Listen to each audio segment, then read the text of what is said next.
malaking usapin sa ating bansa, lalo na sa hanay ng mga manggagawa, mga isyong bumabagabag sa kanila. Number one, ito pong issue ng sahod. Ikalwa, issue ng regularity ng trabaho, o tawag nila contractualization. At of course, pag pinagsama mo yung dalawa, issue ng dissenting trabaho.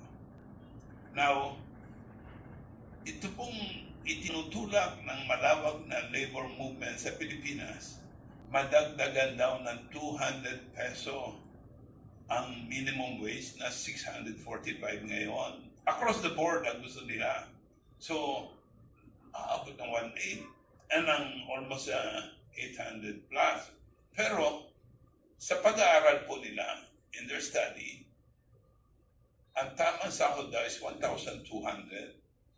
So, sa kabuuan total, sa isang buwan, 28,000 para daw masagot ang issue ng pagkain, renta, kuryente, tubig, transportasyon, pag-aaral ng mga bata, pangangailangan sa pamamahinga, recreation, etc.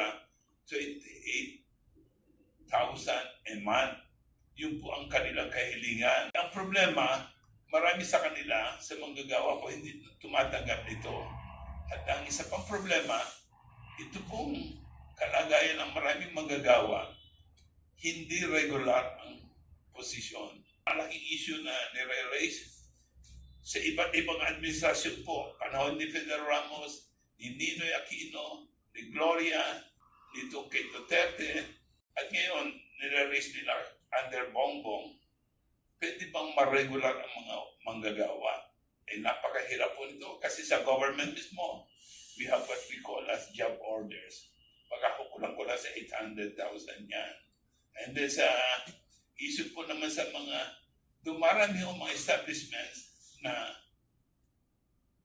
ang hinahay nila ay kung tawagin nila end of contract. But itong non-regular employment, mukhang mas marami yung non-regular kaysa regular. At kung kakaunti po ang regular, ibig sabihin kakaunti rin na nakapag-unionize. Kasi sa labor code po, napakalawak ng mga batas na nagsasabi, kailan ka mag-unionize, kailan ka makapag-bargain. Eh kung hindi ka unionize, hindi ka makapag-bargain. At kung hindi ka makapag-unionize dahil ilan lang kayong regular, malaking labanan po yan sa Department of Labor, sa NLRC. So, at kumisan yung mga issue nila, umaabot all the way to the Supreme Court. Na, pero, pag pinagsama-sama po yung lahat yan, ang isang malaking issue sa pag-aaral ng UP School of Labor and Industrial Relations is how to create